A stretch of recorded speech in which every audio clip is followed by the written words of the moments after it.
Hi friends, good morning. Samaveda school वती एजी sir હું તમારું સ્વાગત કરું છું। આજે આપણે કાર્બોક્સિલિક એસિડની એસિડિકતા ચકાસવાની છે અને કાર્બોક્સિલિક એસિડમાં OH બંધ તૂટવાની પ્રક્રિયાનો આપણે અભ્યાસ કરવાનો છે।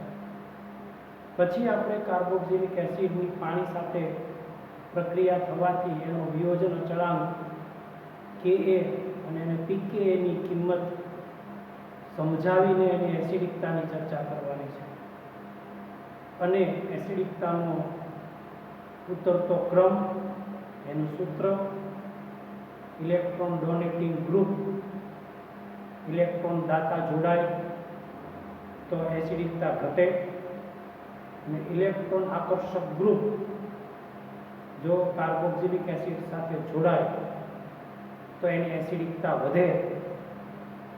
આવી બધી ચર્ચાઓ આપણે કાર્બોક્સિલિક એસિડમાં કરવાની છે। તો અહીંયા આપણે આજનો જે ટોપિક છે એ કાર્બોક્સિલિક એસિડમાં OH બંધ તૂટવાની પ્રક્રિયા। કાર્બોક્સિલિક એસિડમાં OH બંધ તૂટવાની પ્રક્રિયા એટલે કે આપણે એની એસિડિકતા ચકાસશું। એસિડિકતા ચકાસશું કારણ કે ધાતુ સાથે પ્રક્રિયા કરે છે અને બેઝ સાથે પણ પ્રક્રિયા કરે છે।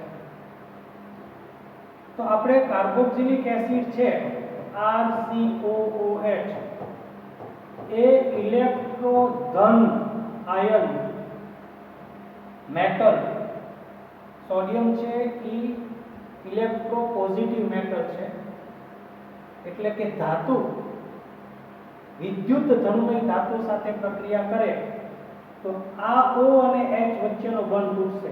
આ OH વચ્ચેનો બંધ તૂટશે એટલે H ની જગ્યાએ Na આવી જશે એટલે બે H છે એટલે બે Na જોડાય એટલે આપણને જવાબ મળે 2RCOONA અને બે H છૂટા પડે છે એટલે +H2 એવું બતાવે છે કે કાર્બોક્સિલિક એસિડ ધાતુ સાથે પ્રક્રિયા કરે તો ડાયહાઇડ્રોજન વાયુ મુક્ત કરે જે આલ્કોહોલ જેવું કામ કરે છે। આલ્કોહોલમાં પણ જ્યારે ધાતુ સાથે આલ્કોહોલની પ્રક્રિયા થાય ત્યારે ડાયહાઇડ્રોજન વાયુ મુક્ત થાય એટલે એનો ઈ ગુણધર્મ આલ્કોહોલ જેવો છે એવું કહી શકાય। કાર્બોક્સિલિક એસિડ છે એ બેઝ સાથે પ્રક્રિયા કરે। બેઝ એટલે NaOH તો આ Na છે એ H ના સ્થાને જોડાઈ જશે એટલે આપણને જવાબ મળે RCOONA વત્તા અહીંથી H છૂટો પડે અને અહીંયા OH વધે એટલે +H2O થાય। કાર્બોક્સિલિક એસિડ છે એ અતિ નિર્બળ બેઝ સાથે પ્રક્રિયા કરે એટલે સોડિયમ હાઇડ્રોજન કાર્બોનેટ સાથે પ્રક્રિયા કરે। સોડિયમ હાઇડ્રોજન કાર્બોનેટ NaHCO3 જેને સોડિયમ બાયકાર્બોનેટ પણ કહેવામાં આવે તો આ H છે એ છૂટો પડે ત્યાં Na જોડાઈ જાય એટલે આપણી પાસે RCOONA થાય। પછી આ CO3 માંથી CO2 છૂટો પાડવાનો એટલે +CO2 કરવાનું એટલે એક CO3 માંથી O વધ્યો અને એક H આ છૂટો પડ્યો અને એક H આ વધ્યો એટલે +H2O જવાબ મળે। તો જ્યારે કાર્બોક્સિલિક એસિડ સોડિયમ બાયકાર્બોનેટ જેવા નિર્બળ બેઝ સાથે પ્રક્રિયા કરે ત્યારે કાર્બન ડાયોક્સાઇડ વાયુ છૂટો પાડે છે। આ અજ્ઞાત દ્રાવણ જે કાર્બનિક દ્રાવણ હોય એ દ્રાવણની પ્રક્રિયા જો સોડિયમ બાયકાર્બોનેટ સાથે કરવામાં આવ્યું હોય અને કાર્બન ડાયોક્સાઇડ વાયુ છૂટો પડ્યો હોય તો એ અજ્ઞાત દ્રાવણ છે એ કાર્બોક્સિલિક એસિડ હોય। એટલે અજ્ઞાત દ્રાવણ તરીકે કાર્બોક્સિલિક એસિડ છે કે નહીં એની પ્રયોગશાળામાં પૃથ્થકરણ કરવું હોય, ગુણાત્મક પૃથ્થકરણ કરવું હોય તો એ અજ્ઞાત કાર્બનિક સંયોજનમાં સોડિયમ બાયકાર્બોનેટ ઉમેરવાથી જો કાર્બન ડાયોક્સાઇડ વાયુ છૂટો પડતો હોય તો એવું બતાવે છે કે એ અજ્ઞાત કાર્બનિક સંયોજન એ કાર્બોક્સિલિક એસિડનું છે. એટલે પ્રયોગશાળામાં કાર્બોક્સિલિક એસિડના પરીક્ષણ માટે સોડિયમ બાયકાર્બોનેટ સાથે એ અજ્ઞાત દ્રાવણની પ્રક્રિયા કરવામાં આવે અને એ અજ્ઞાત દ્રાવણ જો કાર્બોક્સિલિક એસિડ હશે તો જ કાર્બન ડાયોક્સાઇડ છૂટો પડશે, નહીતર કાર્બન ડાયોક્સાઇડ વાયુ છૂટો પડશે નહીં. આ એક પ્રક્રિયા તમે સમજ્યા. એક મિનિટ, શું મારે લેક્ચર ચાલુ છે, 15-20 મિનિટ ખમો ને, ચાલુ લેક્ચર કેમ કરી શકતા? 15-20 મિનિટ બેહાડો એને. હા, સોરી, એક ડિસ્ટર્બન્સ હતું થોડું કર્યું. હવે આપણે શું સમજીએ છીએ કે કાર્બોક્સિલિક એસિડ જ્યારે પાણી સાથે પ્રક્રિયા કરે એટલે કાર્બોક્સિલેટ એનાયન બને અને હાઇડ્રોનિયમ આયન બને. એની મદદથી આપણે એનો વિયોજન અચળાંક જોશું અને એની મદદથી આપણે જુદા જુદા pKa ના વેલ્યુ દ્વારા કયો પ્રબળ એસિડ છે એ સાબિત કરશું. તો અહીંયા આપણે આગળ સમજીએ છીએ એ આગળની અંદર આપણે પાણી સાથે કાર્બોક્સિલિક એસિડની પ્રક્રિયા થાય તો આપણને જે હાઇડ્રોનિયમ આયન અને સાથે સાથે આપણને જે કાર્બોક્સિલેટ આયન મળે છે એ કેવી રીતે મળે છે, એનું સસ્પેન્શન બંધારણ શું છે એ આપણે સમજીએ. તો અહીંયા આપણે કાર્બોક્સિલિક એસિડ લઈએ RCOOH, એની પ્રક્રિયા H2O સાથે કરીએ તો અહીંયા આપણને અહીંથી H છે H2O સાથે જોડાઈ જાય એટલે H3O+, આ છે હાઇડ્રોનિયમ આયન.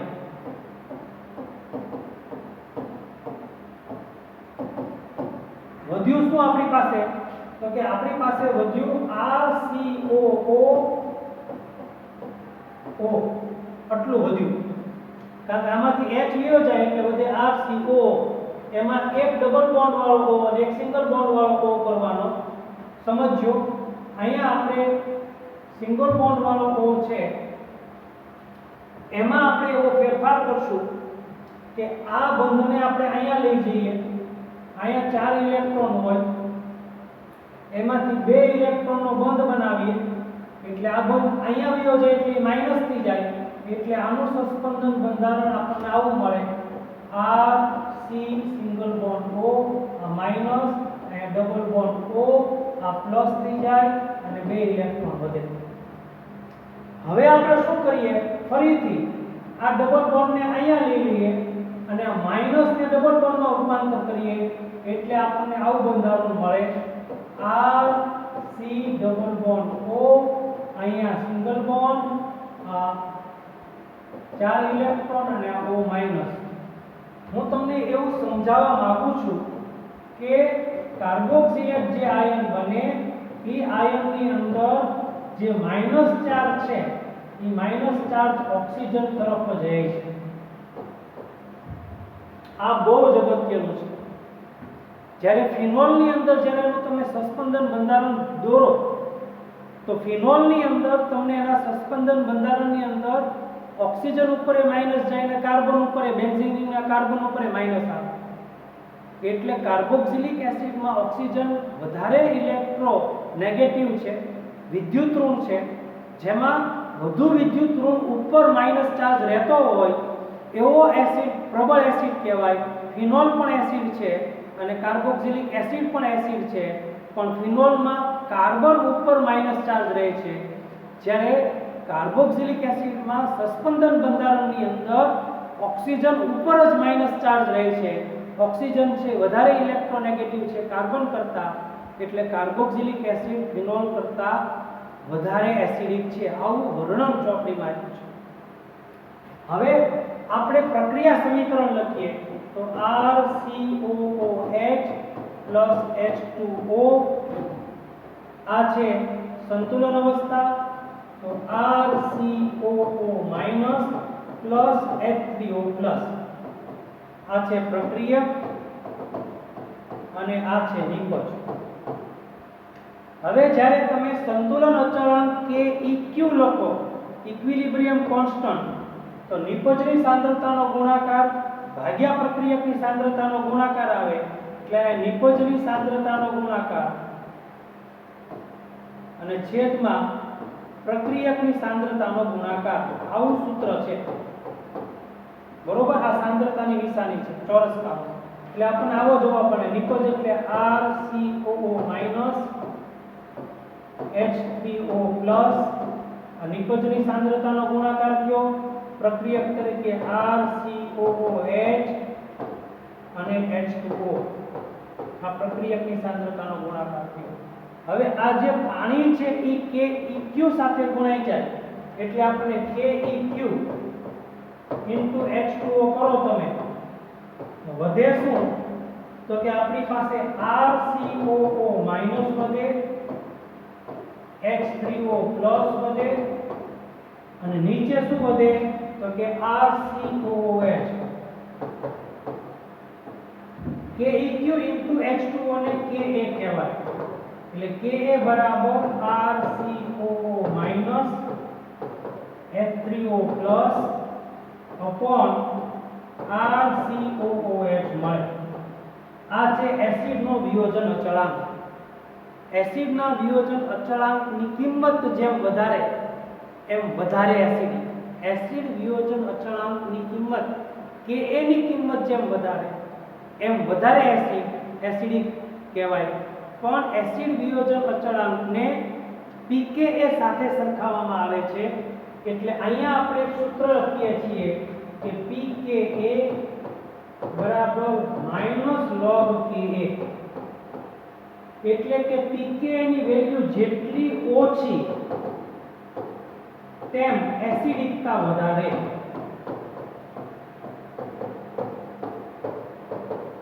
એટલે અહીંયા મેં તમને pKa ની વેલ્યુ હાઇડ્રોક્લોરિક એસિડની -7.0 આપી જેને આપણે ખનિજ એસિડ કહેવાય, જેને આપણે અકાર્બનિક એસિડ કહેવાય. અકાર્બનિક એસિડ હંમેશા કાર્બનિક એસિડ કરતા વધારે પ્રબળ હોય. તો pKa ની વેલ્યુ -7.0 જેમ pKa ની વેલ્યુ ઓછી તેમ એસિડિકતા વધારે. -7.0 એ pKa ની વેલ્યુ HCl ની છે એટલે HCl સૌથી પ્રબળ એસિડ થાય. પછી ટ્રાઇફ્લોરો ઇથેનોઇક એસિડ ની વેલ્યુ 0.23 છે એટલે આની કરતા આ નિર્બળ થાય. બેન્ઝોઇક એસિડ ની વેલ્યુ 4.19 છે એટલે આની કરતા આ નિર્બળ એસિડ થાય અને ઇથેનોઇક એસિડ ની વેલ્યુ છે એ 4.76 છે એટલે બેન્ઝોઇક એસિડ કરતા ઇથેનોઇક એસિડ ઓછો પ્રબળ થાય. મતલબ એવું સમજાવું છું કે જેમાં pKa ની વેલ્યુ ઓછી એમ એસિડિકતા વધારે. -7.0 pKa ની વેલ્યુ હાઇડ્રોક્લોરિક એસિડ ની છે એટલે હાઇડ્રોક્લોરિક એસિડ સૌથી પ્રબળ એસિડ કહેવાય.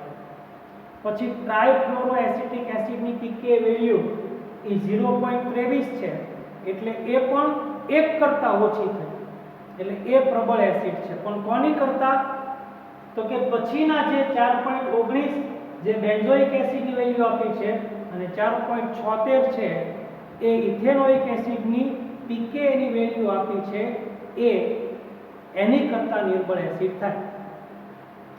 જનરલી pKa ની વેલ્યુ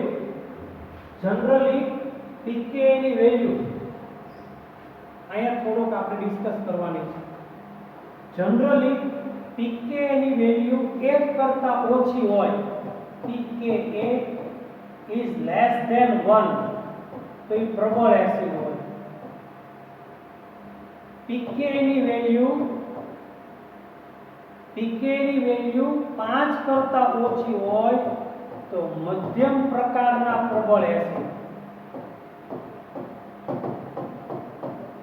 pKa ની વેલ્યુ 5 થી 15 વચ્ચે હોય તો એ નિર્બળ એસિડ, અને pKa ની વેલ્યુ 15 કરતા વધારે હોય તો એ અતિ નિર્બળ એસિડ કહેવાય. ચોપડીમાં તમે આ બધું જુદું પાડીને લખજો કે pKa ની વેલ્યુ 1 કરતા ઓછી હોય પ્રબળ એસિડ હોય, pKa ની વેલ્યુ 5 કરતા ઓછી હોય તો એ મધ્યમ પ્રકારના પ્રબળ એસિડ, pKa ની વેલ્યુ 5 થી 15 વચ્ચે હોય તો એ નિર્બળ એસિડ, અને pKa ની વેલ્યુ 15 કરતા વધારે હોય તો એ અતિ નિર્બળ એસિડ કહેવામાં આવે છે. તો અહીંયા pKa ની વેલ્યુ જેમ ઓછી એમ એની એસિડિકતા વધારે હોય એવું આપણે સાબિત કરી શકીએ છીએ. તમે એવું સમજો કે જો કાર્બોક્સિલિક એસિડ સાથે RCOOH સાથે જો ઇલેક્ટ્રોન વિડ્રોઈંગ ગ્રુપ એટલે કે ઇલેક્ટ્રોન આકર્ષક સમૂહ જોડાયેલો હોય તો એ પ્રબળ એસિડ હોય, અને જો કાર્બોક્સિલિક એસિડ સાથે ઇલેક્ટ્રોન ડોનેટિંગ ગ્રુપ જોડાયેલો હોય તો એ નિર્બળ એસિડ હોય. એટલે તમારે એસિડ પ્રબળ છે કે નિર્બળ છે એ નક્કી કરવા માટે કાર્બોક્સિલિક એસિડ સાથે જો ઇલેક્ટ્રોન આકર્ષક સમૂહ ઇલેક્ટ્રોન વિડ્રોઈંગ ગ્રુપ જોડાયેલો હોય તો એ પ્રબળ એસિડ કહેવાય, અને જો કાર્બોક્સિલિક એસિડ સાથે ઇલેક્ટ્રોન ડોનેટિંગ ગ્રુપ જોડાયેલો હોય એટલે કે ઇલેક્ટ્રોન દાતા સમૂહ જોડાયેલો હોય તો એ નિર્બળ એસિડ બને છે. એટલે એસિડની પ્રબળતાનો આધાર એ કાર્બોક્સિલિક એસિડ સાથે જોડાયેલો સમૂહ ઇલેક્ટ્રોન આકર્ષક હોય તો પ્રબળ એસિડ બને, અને ઇલેક્ટ્રોન દાતા હોય તો એ નિર્બળ એસિડ બને. અહીંયા તમને કેટલાક મૂલ્યો આપ્યા છે. એ મૂલ્યો હું તમને એવું સમજાવું છું કે ઇથેનોલ છે CH3CH2OH એની આશરે pKa ની વેલ્યુ 16 છે, અને ફિનોલ છે એની આશરે pKa ની વેલ્યુ 10 છે. એનો મતલબ એમ છે કે pKa ની વેલ્યુ જેની ઓછી એમ એસિડની પ્રબળતા વધારે, એટલે ફિનોલ છે એ ઇથેનોલ કરતા પ્રબળ એસિડ સાબિત થાય. આ બધા આંકડાકીય માહિતી જે તમને ચોપડીમાં આપી છે ને એ બહુ સરસ રીતે સમજવાની છે. એટલે બહુ ધ્યાન રાખી અને આંકડાકીય માહિતીને તમે નોટબુકમાં જુદી તારવી અને બહુ પ્રોપરલી સમજજો. આપણે એવું સમજીએ કે આપણી પાસે 3 એવા સંયોજનો છે કે જે સંયોજનોની અંદર એકમાં ઇલેક્ટ્રોન આકર્ષક સમૂહ જોડાયેલો છે, એકમાં ઇલેક્ટ્રોન દાતા સમૂહ જોડાયેલો છે, અને એકમાં એક પણ સમૂહ નથી જોડાયેલો. તો આપણે કેવી રીતે એની એસિડિકતા નક્કી કરીએ? દાખલા તરીકે આપણે 4 મિથોક્સી બેન્ઝોઇક એસિડ લખીએ COOH, અહીંયા OCH3, આ છે 4 મિથોક્સી બેન્ઝોઇક એસિડ. અહીંયા હું બેન્ઝોઇક એસિડ લખું એટલે આ છે બેન્ઝોઇક એસિડ.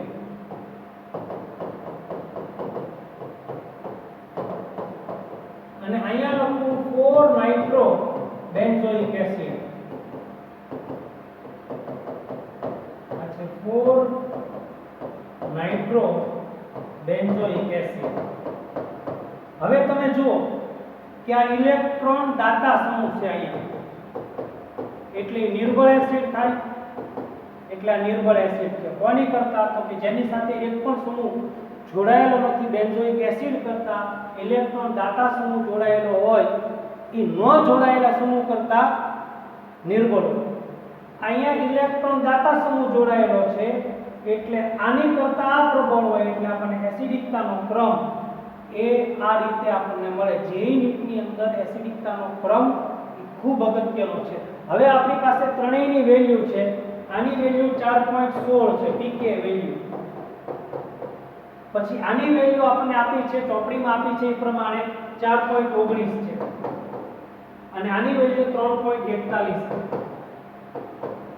તો જેની ઓછામાં ઓછી પીકે વેલ્યુ હોય એ પ્રબળ એસિડ હોય, એટલે આ સૌથી ઓછો પીકે વેલ્યુ વાળી વેલ્યુ છે, એટલે આ સૌથી પ્રબળ, આ એની કરતા થોડીક વધારે એટલે એની કરતા નિર્બળ, અને આ એની કરતા વધારે એટલે 4.46 છે 16 ની.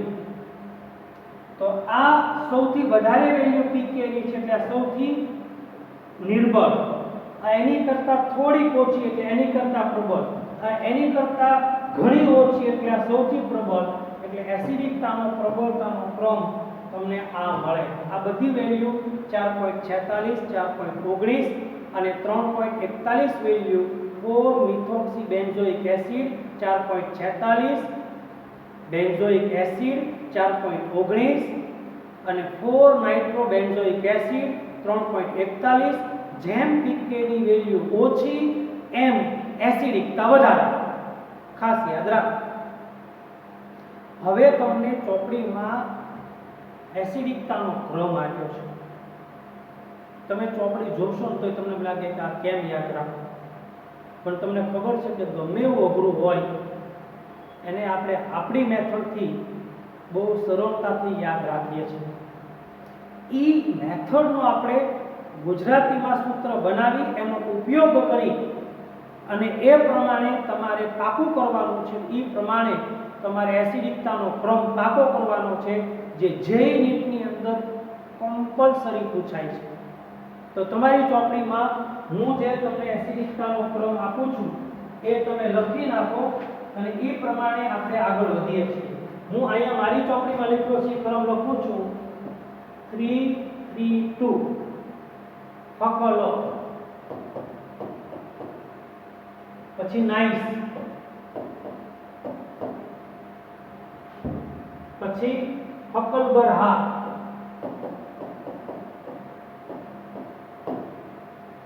પછી કલફીકી ઇકો,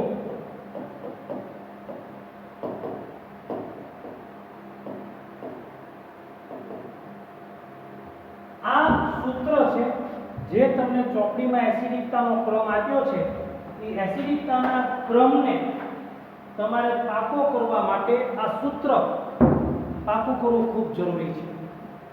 3 3 2 ફકલ, 3 માટે 3 3 2 નો ક્રમ, એટલે ફકલ એટલે ફ્લોરિન એટલે F3CCOOH, 3 F પછી વધે તે, પછી 3 ક્લોરીન એટલે Cl3CCOOH અને 2 ક્લોરીન એટલે Cl2, હવે CH વધશે COOH. અહીંયા ત્રણેય હાઇડ્રોજન લઈ ગયા એટલે કાર્બન વધ્યો, અહીંયા ત્રણેય હાઇડ્રોજન CH3 માંથી લઈ ગયા એટલે કાંઈ ન વધ્યું, કાર્બન વધ્યો. અહીંથી 2 હાઇડ્રોજન ગયા છે, CH3 ની બદલે CH વધે કારણ કે 2 હાઇડ્રોજન અને 2 ક્લોરીનને દૂર કર્યા, એટલે 3 3 2 ફકલ આમ યાદ રહી જાય. 3 F વાળું, 3 Cl વાળું અને 2 Cl વાળું. જ્યારે 2 Cl આવે ત્યારે 1 H વધે. 3 F આવે, 3 Cl આવે ત્યારે CH3 માંથી 3 F જોડાય એટલે 3 H વહી જાય. CH3 માંથી 3 Cl જોડાય એટલે 3 Cl વહી જાય. પણ CH3 માંથી 2 Cl જોડાય એટલે 1 H વધે. આ યાદ રહી ગયું તમને. હવે નાઇસ એટલે નાઇટ્રો એટલે એક જ જોડાણ એટલે 2 CH વધે COH.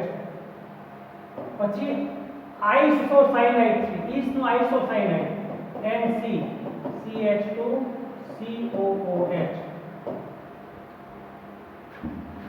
પછી ફકલબર હા એટલે FCH2 COOH, કલ Cl CH2 COOH, Br CH2 COOH, ફકલબર હા એટલે હાઇડ્રોજન HCOOH.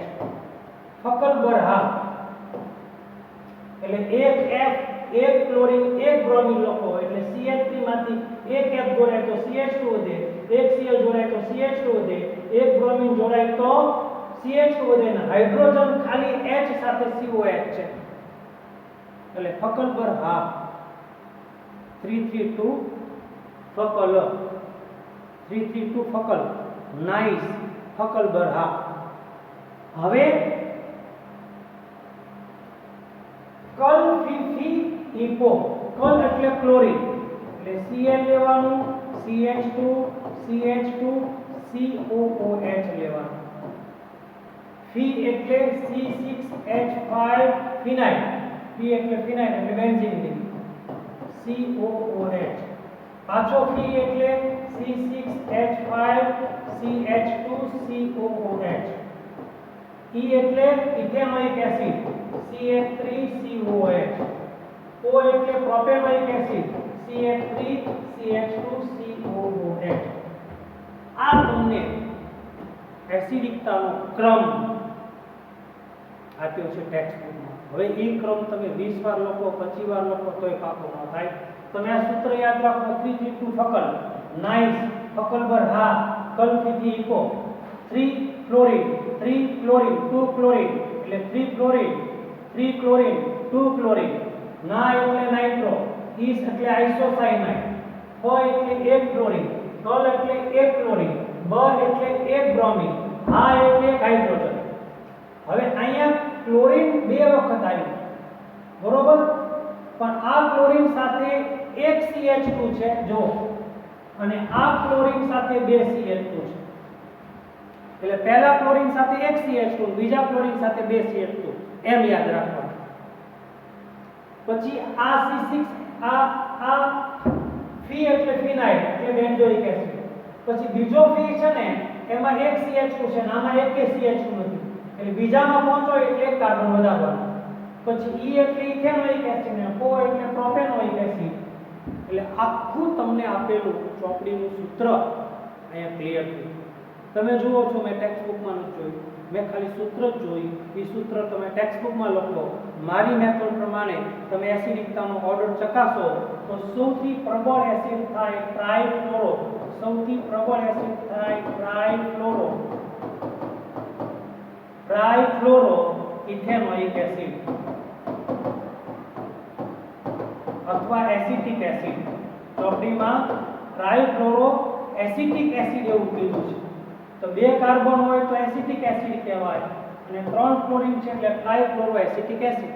એ સૌથી પ્રબળ કાર્બોક્સિલિક એસિડ છે. ચોપડીમાં નવા પેજ ઉપર પહેલી બીજી લાઈનમાં જ આપ્યું છે.